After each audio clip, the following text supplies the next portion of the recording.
Right, today we are dealing with cancer.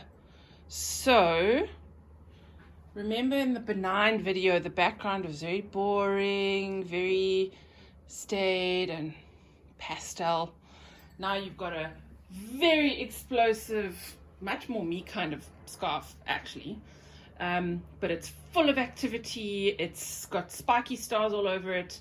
So this is the cancer background. It's not calm and sedate, it's very active and aggressive. Now remember our three layers. Let me just get this closer again. We've got our epithelial, stromal, and germ cell. Remember that, okay, all of this is rare. All ovarian cancers are fairly rare compared to other kinds of cancer. But of ovarian cancers, the commonest ones are going to be epithelial in origin. Okay. So all of this stuff is really, really important to know and remember. So concentrate well. So again, I've divided into those that arise from ovarian tissue and those that are other. In this one, the other is on the right-hand side. And we're going to look at the different layers. So here we've got our epithelial one. This is an adenocarcinoma, which is really nasty looking. It's full of solid areas. It's got papillary projections. It's got septae. It just looks really active and nasty. Completely unlike the totally benign cyst adenoma, which is just full of uniform fluid. Okay. Then we've got your stromal layer tumors, an example of which is your Sertoli Leydig ones. Very important to remember those names. And then we've got our germ cell tumor, right? Remember in the benign ones, it was a mature teratoma who was very sedate, smoking a pipe, reading the newspaper. I'm going to now show you what an immature teratoma looks like. I'm going to bring it up close before I put it down so that you can see it.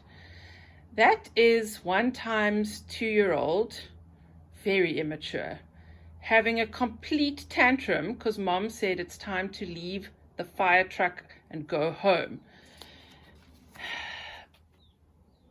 But it's very immature. It's performing, it's screaming, it's causing huge amounts of chaos. If I touch the fire truck, maybe I won't be forced to leave the fire truck, she thinks. And when toddlers are in this state, they throw things. So think about like metastases, for example. It's a very unstable, highly active situation. So here's our immature tantruming teratoma. I'm going to use all of these to embarrass Sabrina when she's older.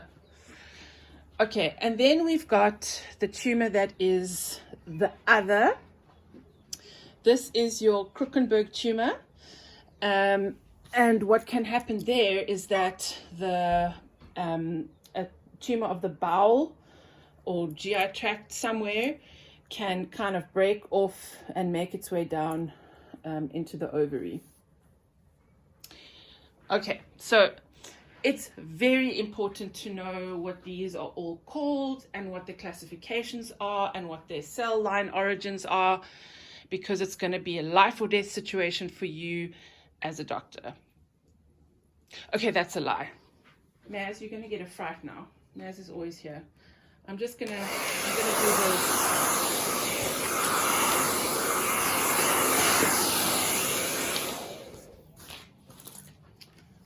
All you really have to know is what are the symptoms of an ovarian carcinoma, because they all present in very similar ways. I don't care if you can't even spell Sertoli Leydig, it doesn't matter. You need to know the symptoms. So that's going to be the main thrust of the videos that I'm making for you, is what are the symptoms of an ovarian carcinoma. Peace out.